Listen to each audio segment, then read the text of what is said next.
Good morning students.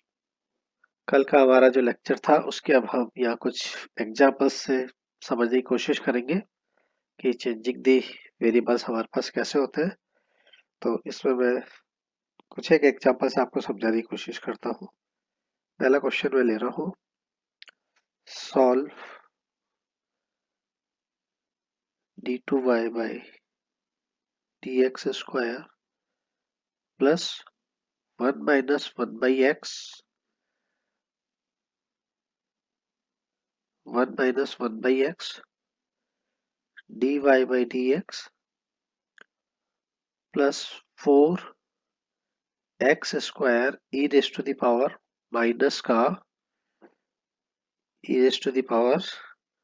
Minus का 2xy equal to 4x² 1 plus x minus का 3x। ये आपको मैंने क्वेश्चन दिया है कि हल कीजिए d2y/dx² plus 1 minus 1/x whole multiply dy/dx plus 4x² minus 2x multiply by y equal to 4x² whole multiply 1 plus x minus 3x। ठीक है, तो इस इक्वेशन को हमको सॉल्व करनी है।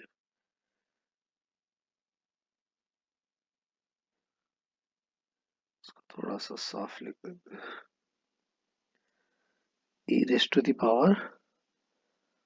माइनस का 2x और ये y। ठीक है, अब मैं यहाँ पर सॉल्यूशन लिखता हूँ। देखिए, सबसे पहले तो हमारी स्टैंडर्ड इक्वेशन से अगर इसको मैं चेक करूंगा तो हियर p इक्वल टू यहाँ मुझे 1 माइनस 1/x सीधा सीधा दिख रहा है, क्योंकि d2y/dx का कोफिशिएंट ऑलरेडी 1 बना हुआ है। अगर ऑलरेडी 1 नहीं होता तो मैं उससे इसको पूरी इक्वेशन को डिवाइड करता और उसको 1 बनाता, फिर उसके बाद मेरा p और q को मैं देखता।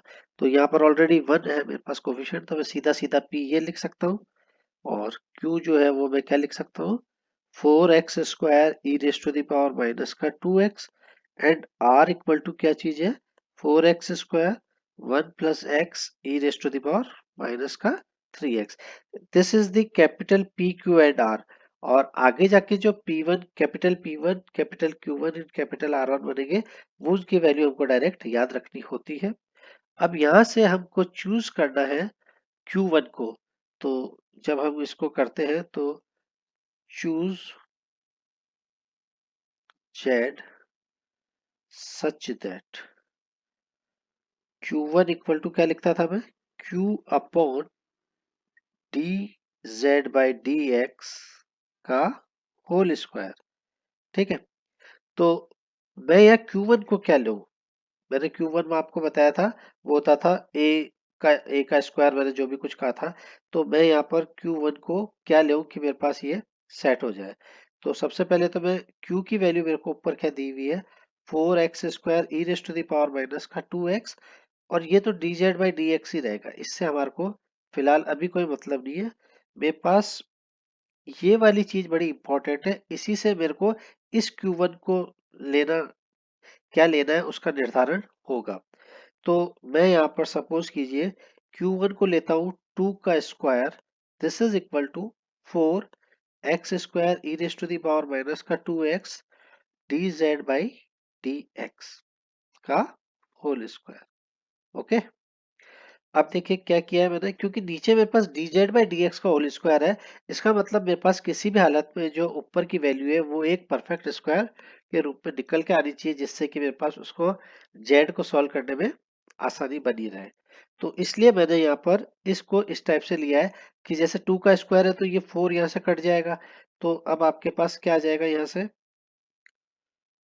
दिस इज dz/dx का होल स्क्वायर है ना अभी। तो मैं चलो पहले यही लिख देता हूँ, x माइनस x, ये लिख सकता हूँ इसको। ठीक, तो यहाँ से dz/dx तो एक मेरे पास सीधा सीधा निकल के आ गया x minus x। Okay. Now D Z by D X आ गया तो मैं यहाँ से जेड भी निकाल सकता हूँ, यानी मुझे इसको क्या करना पड़ेगा,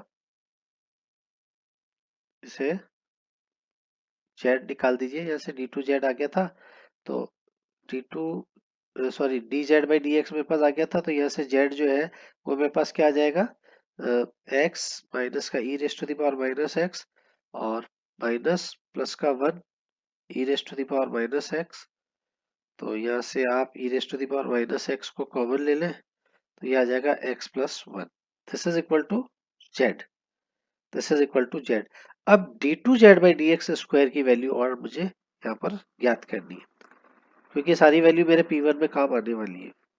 तो also d two Z by D x square, this is equal to x e raise to the power minus x, ठीक है, प्लस का वन, और ये हो जाएगा e raise to the power minus x. तो यहाँ से e raise to the power minus x को कॉमन लूंगा तो ये हो जाएगा वन माइनस एक्स।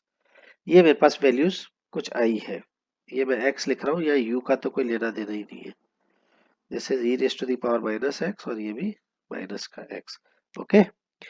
अब ये सब वैल्यू से अब मैं लिखता हूँ P1। तो मेरे पास P1 जो है वो क्या है, वो आपको मैंने कल भी कहा था कि इसको याद रखना। P1 this is equal to क्या होता है, P P1 इक्वल टू आप क्या होता है, P फिर d Z by D x, P d Z by D x plus d two Z by D x square upon d Z by D x, तो आपको सब में मिलेगा होल स्क्वायर के रूप में, ठीक है। और Q1 अभी आपको बताया था, वो होता है Q upon d z upon d x का होल स्क्वायर। और R को भी आपको मैंने बताया था, R1 equal to R upon d z upon d x का होल स्क्वायर। ये तो मैं साइड में लिख देता हूँ। फिलहाल अभी अपन कैलकुलेट कर रहे हैं P1 को, फिलहाल अभी हम P1 को कैलकुलेट कर रहे हैं। चलिए, तो P1 मेरे पास कितना हो जाएगा, P1 इक्वल टू P था मेरा one minus one upon x, ठीक है। D Z by D x अभी मैंने ऊपर निकाला, वो था x e raise to the power minus x plus e raise to the power minus x one minus x. डी जेड बाई डी एक्स को जरा वैल्यू को चेक कर लीजिए, यही था कि D Z by D x, डी जेड बाई डी एक्स है, ये रहा देखो, ये मेरे पास है d Z by D x, ठीक है। जेड की वैल्यू ये रही, और डी टू जेड डी ये वाली वैल्यू, इन सारी वैल्यू को मुझे सब्सटीट्यूट करना है। तो ये तो x कर दिया, ये मैंने ये कर दिया, अब मुझे अपॉन में किसकी वैल्यू को सब्सटीट्यूट करना है, d two d Z by D x का होल स्क्वायर। वो मेरे पास ऑलरेडी इस रूप में परफेक्ट वाले में पड़ा था। और जब मैं इसको सॉल्व करूंगा टोटल को, तो ये मेरे पास देख लीजिए, इस x से ये x कट गया, तो ये हो गया e raise to the power minus x, e raise to the power minus x cut गया, और ये आपके पास है x। जरा देख लीजिए आपके पास वैल्यूज क्या आ रही है, ये टोटल जीरो आ रहा है, करके देखो जरा। ये x यहाँ जाएगा जब जाके कटेगा ये, ठीक है ना। तो ये x माइनस वन और e raise to the power x, ये टोटल आपके पास जीरो आ जाएगा। P1 इक्वल टू जीरो आ गया। अब R1, अब R1 को मैं कैलकुलेट करता हूँ। तो R1 इक्वल टू मेरे पास क्या था, R क्या था मेरे पास, four x square one plus x e raise to the power minus three x upon x square e raise to the power minus का टू एक्स। जब इसको सॉल्व करूंगा तो ये हो जाएगा four e raise to the power minus x, x square से x square करो, e raise to the power two से ये करो तो माइनस का वन एक्स बचेगा, फोर, और ये हो जाएगा one plus x, one plus x. और तो इसका मतलब R1 मेरे पास कितना हो गया, R1 की वैल्यू हो गई माइनस का फोर जेड, क्योंकि जेड मेरे पास क्या था, जेड ऊपर देखिए क्या था, जेड मेरे पास था माइनस का e raise to the power x, x plus one. ये रहा माइनस का e raise to the power x, x plus one, तो मैंने माइनस का जेड यहाँ से लिख लिया। तो R1 तो मेरे पास निकल गया ये, P1 जीरो हो गया, और Q1 मेरे पास क्या था, मैंने लिया था फोर, याद रखना, ठीक है। तो अब मेरे पास आ गया P1 equal to zero, Q1 equal to four लिया था, and R1 equal to minus four z. तो अब मेरे पास इक्वेशन जो बनेगी वो क्या बनेगी, इक्वेशन जो मेरी पी और उसमें बनती थी तो क्या बन जाएगी, d2y by d z square plus q y का मतलब हो गया 4y इक्वल टू माइनस का 4z। ठीक है, तो auxiliary equation is m square plus 4 equal to 0।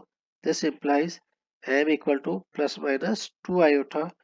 तो CF जो है वो क्या हो गया, CF is C1 cos of 2z plus C2 sine of 2z।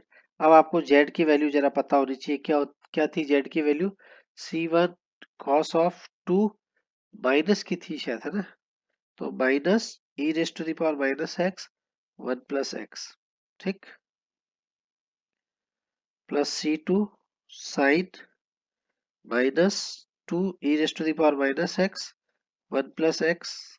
ये आपके पास हो गया था, कॉम्प्लीमेंट्री फंक्शन बना है। नाउ पी आई निकालते हैं अब हम। Now P I this is equal to d square plus 4, और इधर मेरे पास क्या था, माइनस का 4z। तो इसको मुझे बाइनोमियल बनाना पड़ेगा, माइनस का 4 मैंने यहाँ ले लिया, यहाँ से 4 को मैंने कॉमन लिया तो ये बन गया 1 प्लस डी स्क्वायर अपॉन 4, ठीक, और z। तो this is equal to minus, और ये हो जाएगा 1 plus d square upon 4 minus 1 और जेड। बाइनोमियल से इसको खोल लेते हैं, तो पीछे जेड ही है तो मेरे को पहली टर्म के अलावा कुछ भी नहीं चाहिए। 1 प्लस अब डी स्क्वायर बाई 4 माइनस का भी कर दूं मैं, क्योंकि माइनस आएगा ऑल्टरनेट टर्म आएगी, प्लस जो भी कुछ है जेड है, तो मेरे पास सीधा सीधा आ जाएगा माइनस जेड, बाकी सारे जीरो होते चले जाएंगे। तो ये आ गया पी आई। तो हेंस द कंप्लीट सॉल्यूशन,